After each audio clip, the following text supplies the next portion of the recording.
나는 도대체 죽을 때까지 어디서 어떻게 살아야 할까? 모두들 이런 고민 한 번쯤 해보셨죠? 특히 미국에 살고 계신 시니어분들이라면 더욱 절실한 문제일 거예요.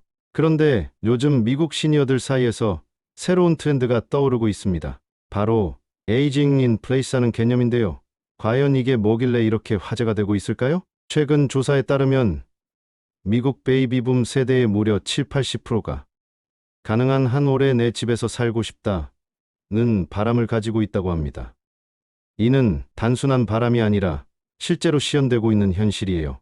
그럼 먼저 에이징 인 플레이스가 정확히 무엇인지 알아볼까요? 에이징 인 플레이스란 고령자가 별도의 요양시설로 옮기지 않고 지금 살고 있는 자신의 집과 지역사회에서 건강하게 오랫동안 독립적으로 살아가는 것을 의미합니다. 쉽게 말해서 익숙한 내 집에서 내 이웃과 내 방식으로 나답게 늙어가겠다는 철학이죠.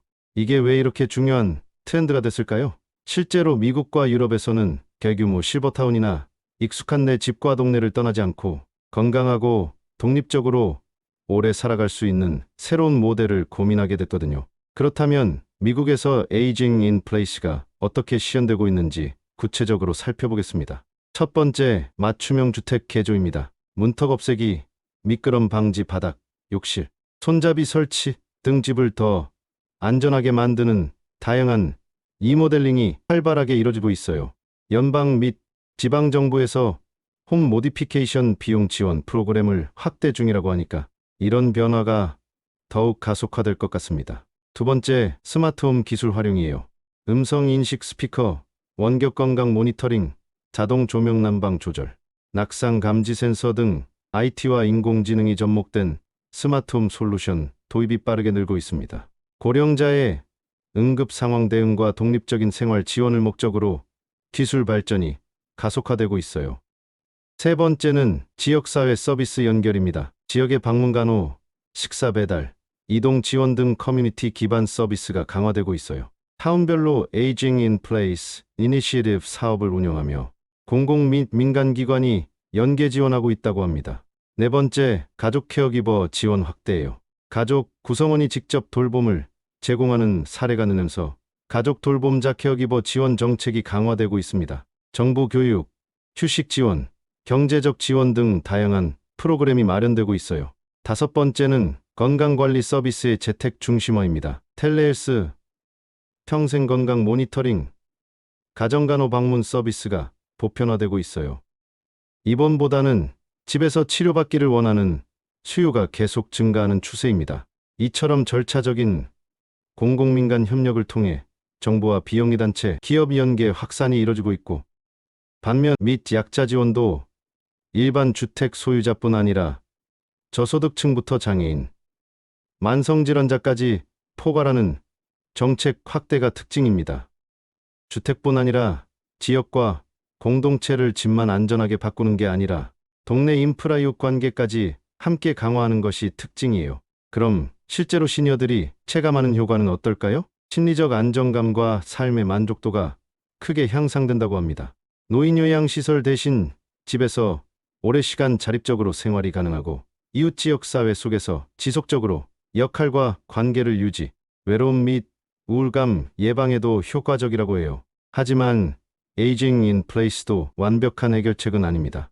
앞으로의 과제들도 분명히 있어요. 사회적 고립 문제가 여전히 존재하고 실질적인 경제적 부담도 만만치 않습니다. 그리고 집개조, 의료비 등의 실질적 경제적 부담과 독립 거주의 한계와 지속 가능성 등도 고려해야 할 문제들이에요. 미국시 에이징 인 플레이스의 실질적 변화 포인트를 정리해보면 정부, 비영리단체, 기업 연계 확산을 통한 공공민간 협력, 기술, 정책, 공동체가 다양한 방식으로 힘을 합치는 과정에 있습니다. 빠른 변화 속에서도 무엇보다 중요한 것은 시니어 개인이 자신의 삶을 주도적으로 설계하고 자신에게 맞는 지원 체계를 활용하는 것입니다. 이 흐름을 우리 사회에서도 참고한다면 노년의 삶이 더욱 안전하고 만족스러운 방향으로 나아갈 수 있겠죠. 한국과는 어떻게 다를까요? 한국은 아직까지 자녀가 부모를 모시거나 요양시설을 이용하는 경우가 많은데 미국의 에이징 인 플레이스는 개인의 독립성과 자율성을 최대한 존중하면서도 필요한 지원은 체계적으로 제공받는 방식이에요. 특히 주목할 점은 기술의 활용도입니다. 한국에서도 스마트홈 기술이 발전하고 있지만 미국처럼 시니어의 일상생활 지원에 특화된 서비스들이 본격적으로 도입되려면 시간이 더 필요할 것 같아요. 또 다른 차이점은 지역사회의 역할입니다. 미국은 각 지역의 커뮤니티 센터나 지방정부가 적극적으로 에이징 인 플레이스를 지원하는 프로그램을 운영하고 있어요. 이런 시스템적 지원이 개인의 노력과 만났을 때 진정한 의미의 에이징 인 플레이스가 가능해지는 거죠. 그렇다면 우리는 이런 트렌드에서 무엇을 배울 수 있을까요? 먼저 노후 준비를 할 때 단순히 경제적인 부분만 고려할 게 아니라 어떤 환경에서 어떻게 살고 싶은지에 대한 구체적인 계획을 세우는 것이 중요해요. 집의 구조나 동네의 환경, 그리고 이용할 수 있는 서비스들까지 미리 살펴보는 거죠. 둘째로는 기술을 적극적으로 활용하려는 마음가짐이 필요합니다. 스마트폰이나 각종 디지털 기기들이 단순한 편의용품이 아니라 독립적인 생활을 위한 필수 도구가 될 수 있거든요. 셋째는 지역사회와의 연결고리를 만들어두는 것입니다. 이웃과의 관계, 지역 내 다양한 모임이나 서비스, 기관들과의 네트워킹이 나중에 큰 도움이 될 수 있어요. 에이징 인 플레이스는 단순히 집에서 늙어간다는 의미가 아니라 자신이 원하는 방식으로 존엄하게 나이 들어가는 것입니다. 물론 모든 사람에게 맞는 방법은 아닐 수 있어요. 하지만 적어도 우리에게는 선택권이 있다는 것, 그리고 그 선택을 뒷받침할 수 있는 다양한 방법들이 존재한다는 것을 아는 것만으로도 의미가 있죠. 미국의 베이비붐 세대들이 보여주는 이런 새로운 노후 모델이 우리에게도 좋은 참고가 되었으면 합니다. 나이가 들어간다는 것이 두려움이 아니라 새로운 가능성의 시작이 될 수 있도록 우리 모두 미리미리 준비해 보는 건 어떨까요? 여러분은 어떤 방식으로 노후를 보내고 싶으신가요? 그리고 그 꿈을 실현하기 위해서는 지금부터 무엇을 준비해야 할까요? 실시간으로 제보와 사연을 받고 있습니다. 여러분의 생각과 의견을 자유롭게 댓글로 남겨주세요. 구독과 좋아요는 채널 운영에 큰 힘이 됩니다.